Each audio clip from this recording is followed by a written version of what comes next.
양육, 언젠가는 하겠지 했지만 막상 양육에 대한 광고가 나오면서 아니 벌써? 라는 부담감으로 마음이 뒷걸음질 쳐졌습니다. 양육 오리엔테이션 후 과제에 대한 맛을 살짝 본 후부터는 특유의 설레발과 놀림으로 양육에 대한 기대와 기쁨보다는 불편한 마음씨름을 하게 되었습니다.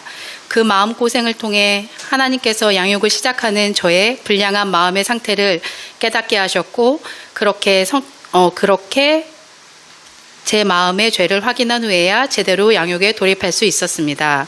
성격 급한 제가 결론을 미리 말씀드리자면 저에게 양육은 몹시 유익했습니다.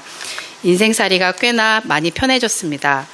말씀을 묵상하며 나에 대해 파고 또 팜으로 나 자신에 대해 아는 것이 얼마나 큰 유익인지 깨닫게 되었습니다.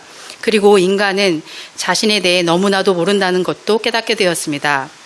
물론 나의 연약함과 죄패를 하나하나 들추고 직면하는 과정은 용기가 필요했고 힘들었습니다. 그러나 나라는 존재에 대해 객관적으로 볼 수 있는 시선이 생겼고 나의 이런 면 때문에 나는 그 상황을 그렇게 힘들어했구나. 내가 너무 힘들었던 그때에 나 혼자가 아니었고 하나님이 함께 하셨구나. 나의 낮은 자존감으로 늘 인정받고자 했고 그 인정 욕구가 채워지지 않으면 혈기를 부렸구나 하는 나를 알게 되는 소중한 기회였습니다. 상황과 관계에서 불편한 감정이 올라오면 예전에는 그 감정에 온통 휩싸여 분노, 혈기, 불안, 두려움, 자책감 등으로 오랜 시간 마음의 씨름을 해야 했지만 이제는 내가 왜 이런 기분일까를 먼저 살피며 하나님께 묻습니다. 왜 이 사건이 벌어졌을까요? 저의 이 감정은 어떠한 연약함과 죄로 인해 오는 자책감과 혈기일까요?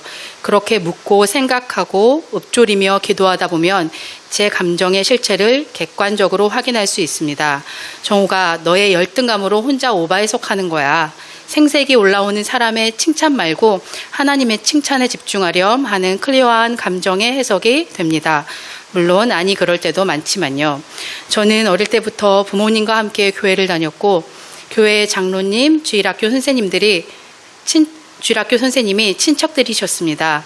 교회는 그만큼 편안한 곳이었고 그냥 집과 학교와 같은 편안한 곳이었습니다. 그렇게 10대를 보내고 20대가 되면서 저는 흔히 말하는 주일에만 교회에 의무적으로 출석하는 썬데이 크리스찬의 삶을 살았습니다. 주일에 교회에 가서 예배를 드리지 않으면 일주일 동안 하나님이 지켜주시지 않으실 거야 라는 기복적인 생각으로 부적을 받듯이 주일 예배를 형식적으로 드렸습니다. 그리고는 세상 속에서 즐길 것은 온통 즐기면서도 늘 마음은 공허했고 불안했습니다.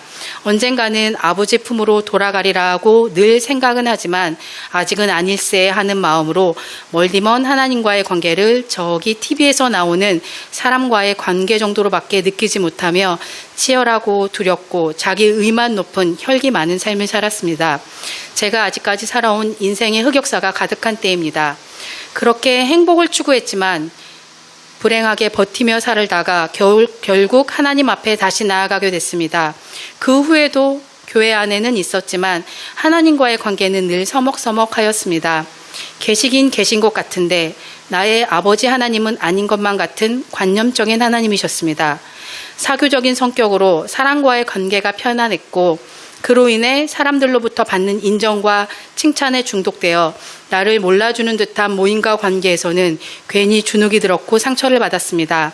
집안에서도 장녀로서 부모님과 동생들의 인정에 늘 어깨가 으쓱했고 내가 아니면 누가 하리요 하는 마음에 온갖 집안일을 도맡아서 하다가 생색이 올라와서 관계가 나빠지고 번아웃이 오기도 했습니다.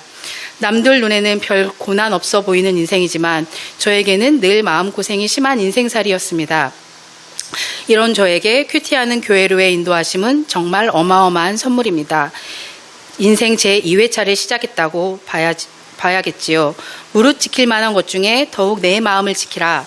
생명의 근원이 이에서 남이니라는 잠언 4장 23절의 말씀이 진리라는 것을 깨닫게 되었으니까요.